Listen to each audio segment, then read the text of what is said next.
السلام علیکم ګرانو کتونکو، امید لرم چې تاسو ټول به جوړ او روغ یاست. ګرانو کتونکو، زموږ چینل ته ښه راغلاست. د ویډیو شروع کېدو نه مخکې ستاسو نه یو کوچنی ګزارش دی.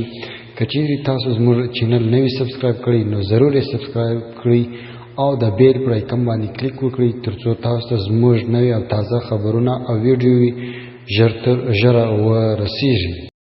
ګرانو کتونکو، لکه څنګه چې تاسو ته معلومه ده چې د پښتون قام یو ویاړلی مشر عثمان کاکړ د حادثې ښکار شوی دی، نو غوښتل مې چې په دې اړه ستاسو سره یو څه معلومات شریک کړم. د پښتون قام ویاړ عثمان خان کاکړ لالا ته برین هیمرج یا سټروک شوی دی. الله تعالی دې روغ صحت ورکړي. راتلونکي 2 غنټې د عثمان کاکړ لالا د ژوند لپاره مهمې دي. د برین هیمرج په اړه ډیر خلک معلومات نه لري. غوښتل مې چې په پښتو کې لږ شان پېژندنه د برین هیمرج او سټروک په هکله تاسو ته دروښایم. په مغزو کې خونریزي د مغز هیمرج د پیښې دماغ ټیومر، سټروک یا د لوړ فشار های بلډ پریشر له امله رامنځته کېدی شي چې د زیږون یا نورو روغتیایي حالتونو له امله رامنځته کېږي. د دماغ رګونه کولی شي مغز ته د اکسیجن تحویل سپلای کم کړي، مغز کې اضافي فشار های بلډ پریشر رامنځته کړي او د مغز حجرې سیلز ووژني.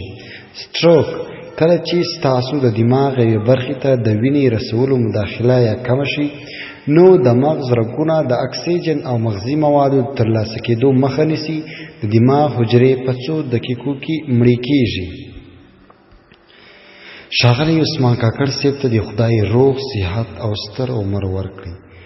موږ ټول قام ورته په لاس او دعا یو، خو ماته د ده پیښه داسې شکمنه ښکاري. څوک وایي ټرافیکي پیښه کښې زخمي شوی، او څوک وایي په تشناب حمام کښې راغورځېدلی، او څوک څه وایي او څوک څه. آیا څه سازش دی او که نه؟ انشاءالله چې په دې هکله به موږ معلومات راغونډوو او تر تاسو پورې به رسوو. تر بیا له موږ سره شئ.